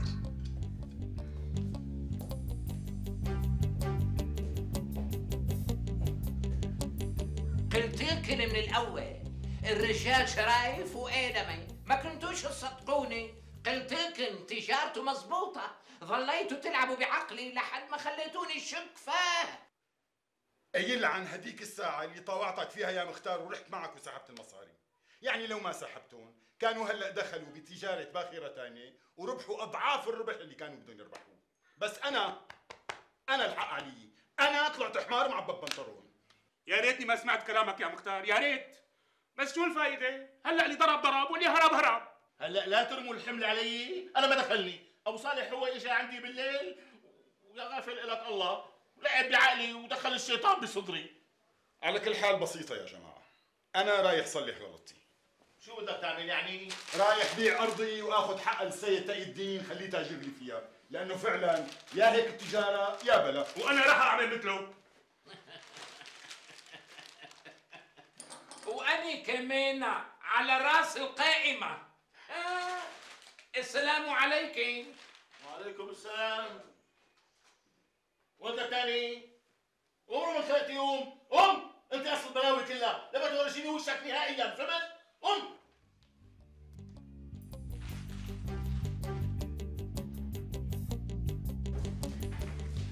صباح الخير يا قمر الشام. شلون نسيد قمر الدين؟ تمر الدين؟ تقي الدين؟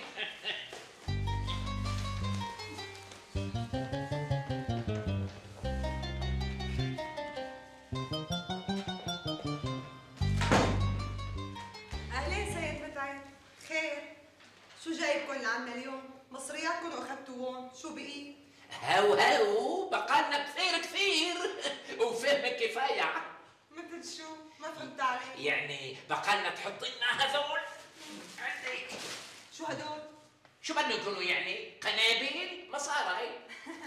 اهلين، وقديش هدول؟ 3 ملايين عندنا ما نقدم. وهي 5. عندك.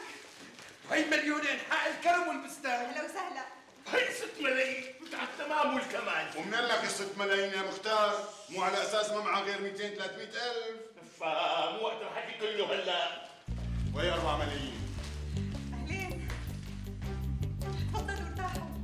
لك تعال شوف وين رايح، انت بدك تجنني؟ قلي بس ليش ما حطيت كل المصاري؟ انا قلت لك حط الملايين الاربعه كلهم، بس انت راسك تنح ويابس، ما بتعمل الا اللي براسك. يا مرة اللي ما بيحسب ما بيسلم، يعني مو معقول نحط كل مصرياتنا، ما بيجوز. الله لا يسلم فيك ولا عظمه يا حق. ولك من شو ما بدك تسلم قال ما بيسلم قال. ولك اذا انت قبضت مربح بيوم واحد 25,000 شو بدك اكثر من هيك؟ شو بدك قلي شو بدك؟ ما بديش. حاضر. لك تعال هون وين رايح؟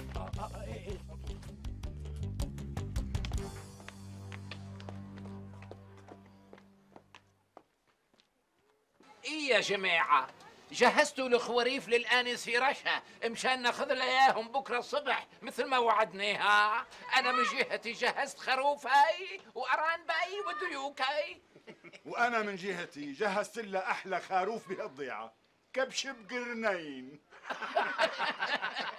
قال كبش بقرنين، قال لا يشفي كبش ب3 قرون. يا سيدي أنا اشتريت لها خروف، أحلى خروف بالضيعة، هيك قال لي صاحبه. وأنت يا مختار؟ صح النوم. الخروف تبعي جاهز من جمعة. عظيم جدا. وأنت يا أبو صيلح؟ وأنا كمان جهزته. عظيم جدا.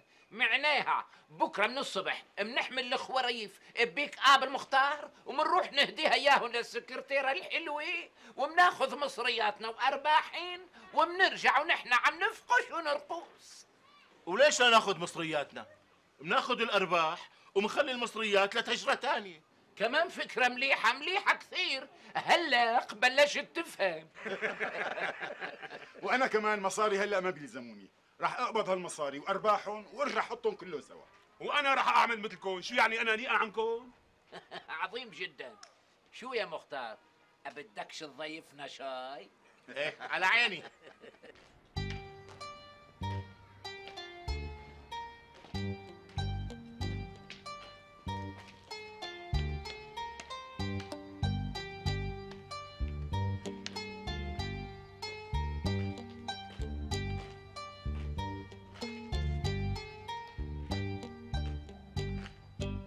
هي الساعة 11 لا انفتح الباب ولا بين حدا. مش مشكلة، هذول شوين بيناموا لضحوي، نستناهن هون. شو هالشغلة يعني؟ وهي قاعدة. يا رابح حط فلوسك عند تقي الدين وقلي، أني رح أربح من بعدك مثل ما انتو ربحتوا قبلي. يا رابح حط فلوسك عند تقي الدين وقلي، أني رح أربح من بعدك مثل ما انتو ربحتوا قبلي. الله يطعمه ما يكون حط المصاري هالمرة. لا تخافي عليه، بيكون تربى من هديك المرة. ليش انت العلقة معك علقة يا لطيف؟ يمكن نسيتي حليب امه. وبعدين امتى بدهم يفتحوا يا متعب؟ هلا بيجا وانت ثيني، ما تقعدش تنق بوجهي. شي بيجوز، عم قول بيجوز يكونوا باللذقي عم يستلموا باخرة متي. يعني فلنقول إذا طلعوا من هناك الساعة 9 بدهم ليوصلوا لهون ساعة وحدة. يعني رح نضل ساعة تانية قاعدين هون على الرصيف؟ قال مش معود يعني يقعد على الرصيف، انت على المزابل بتقعد.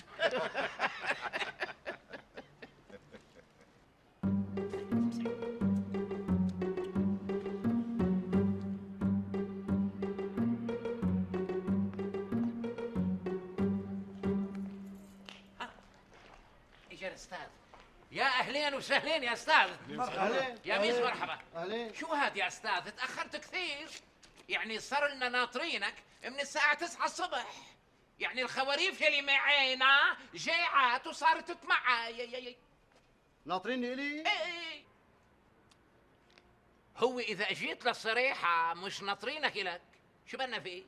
ناطرين الأنسة رشا، بقى وينها؟ ما بدهاش تجي يعني؟ حاكم جايبين لنا الخواريف يلي وعدناهم فيها، يلي هو وعدناها فيهن. مين الأنسة رشا؟ شي سكرتايرة السيد تقي الدين. رشا الحلوة رشا ولا هو؟ ايوه هلا فهمت عليك. الأنسة رشا ما عاد تجي لهون منوب. ليش؟ زعلينا شي لا سمح الله؟ مريضة يعني لا قدر الله؟ لا بس سافرت مع جوزها تقي الدين برات البلد. جوزها؟ شي سافرت تقي الدين برات البلد؟ ايه نعم، هذا المكتب إلي، كان مستأجره مني السيد تقي الدين ورجع لي اياه. ومصرياتنا وملاييننا. والله ما بعرف، هي مشكلتكم.